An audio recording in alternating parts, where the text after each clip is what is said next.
Roughing It by Mark Twain. Chapter 63. On a certain bright morning, the islands hove in sight, lying low on the lonely sea, and everybody climbed to the upper deck to look.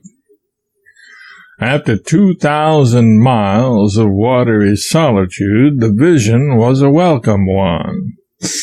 As we approached, the imposing promontory of Diamond Head rose up out of the ocean, its rugged front softened by the hazy distance, and presently the details of the land began to make themselves manifest. First the line of beach, then the plumed coconut trees of the tropics, then cabins of the natives, then the white town of Honolulu, said to contain between 12 and 15,000 inhabitants spread over a dead level, with streets from 20 to 30 feet wide, solid and level as a floor, most of them straight as a line and few as crooked as a corkscrew. The further I traveled through the town, the better I liked it. Every step revealed a new contrast, disclosed something I was unaccustomed to. In place of the grand, mud-colored brown fronts of San Francisco, I saw dwellings built of straw, adobes, and cream-colored pebble and shell-conglomerated coral, cut into oblong blocks and laid in cement. Also a great number of neat white cottages with green window shutters, in place of front yards like billiard tables with iron fences around them. I saw these homes surrounded by ample yards, thickly clad with green grass and shaded by tall trees, through whose dense foliage the sun could scarcely penetrate. In place of the customary geranium, calla lily, etc., languishing in dust and general debility, I saw luxurious banks and thickets of flowers, fresh as a meadow after a rain and glowing with the richest dyes. In place of the dingy horrors of San Francisco's pleasure grove, the willows, I saw huge-bodied, wide-spreading forest trees with strange names and stranger appearance. Trees that cast a shadow like a thundercloud, and were able to stand alone without being tied to green poles. In place of goldfish wiggling around in glass globes, assuming countless shades and degrees of distortion through the magnifying and diminishing qualities of their transparent prison houses, I saw cats.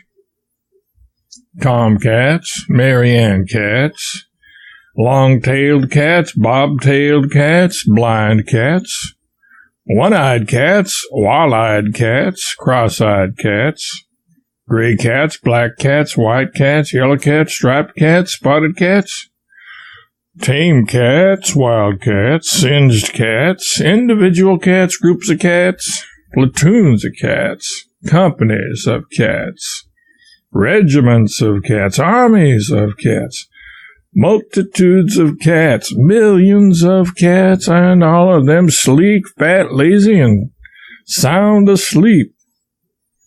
I looked on a multitude of people, some white, in white coats, vests, pantaloons, even white cloth shoes, made snowy with chalk duly laid on every morning. But the majority of the people were almost as dark as Negroes. Women with comely features, fine black eyes, rounded forms, inclining to the voluptuous, clad in a single bright red or white garment that fell free and unconfined from shoulder to heel, long black hair falling loose, gypsy hats encircled with wreaths of natural flowers of a brilliant carmine tint. Plenty of dark men in various costumes, and some with nothing on but a battered stovepipe hat tilted on the nose and a very scant breechclout. Certain smoke-dried children were clothed in nothing but sunshine. A very neat fitting and picturesque apparel indeed. In place of roughs and rowdies staring and blackguarding on the corners, I saw long-haired, saddle-colored Sandwich Island maidens sitting on the ground in the shade of corner houses, gazing indolently at whatever or whoever happened along. Instead of wretched cobblestone pavements, I walked on a firm foundation of coral, built up from the bottom of the sea by the absurd but persevering insect of that name, with a light layer of lava and cinders overlying the coral, belched up out of fathomless perdition long ago through the seared and blackened crater that stands dead and harmless in the distance now. Instead of cramped and crowded streetcars, I met dusky native women sweeping by, free as the wind, on fleet horses and astride, with gaudy riding sashes streaming like banners behind them. Instead of the combined stenches of Chinadom and Brannan Street slaughterhouses, I breathed the balmy fragrance of jessamine, oleander, and the pride of India. In place of the hurry and bustle and noisy confusion of San Francisco, I moved in the midst of a summer calm as tranquil as dawn in the Garden of Eden. In place of the golden city skirt and sandhills and the placid bay, I saw on the one side a framework of tall, precipitous mountains close at hand, clad in refreshing green and cleft by deep, cool, chasm-like valleys. And in front the grand sweep of the ocean, a brilliant, transparent green near the shore, bound and bordered by a long white line of foamy spray dashing against the reef, and further out the dead blue water of the deep sea, flecked with whitecaps, and in the far horizon a single lonely sail, a mere accent mark to emphasize a slumberous calm and a solitude that were without sound or limit. When the sun sank down, the one intruder from other realms and persistent in suggestions of them, it was tranced luxury to sit in the perfumed air and forget that there was any world but these enchanted islands. It was such ecstasy to dream, until you got a bite, a scorpion bite. Then the first duty was to get up out of the grass and kill the scorpion, and the next to bathe the bitten place with alcohol or brandy, and the next to resolve to keep out of the grass in future. Then came an adjournment to the bedchamber and the pastime of writing up the day's journal with one hand and the destruction of mosquitoes with the other. A whole community of them at a slap. Then, observing an enemy approaching, a hairy tarantula on stilts, why not set the spittoon on him? It is done, and the projecting ends of his paws give a luminous idea of the magnitude of his reach.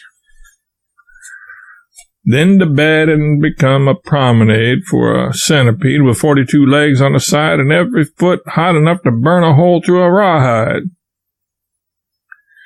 More soaking with alcohol and the resolution to examine the bed before entering it in future.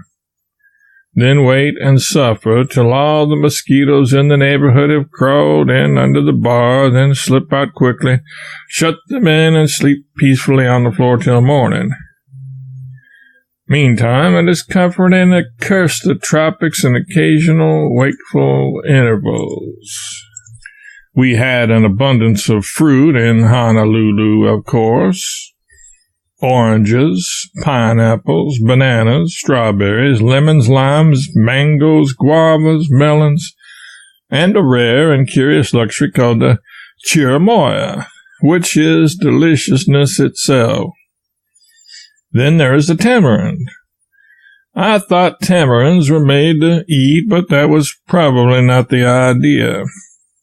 I ate several, and it seemed to me that they were rather sour that year.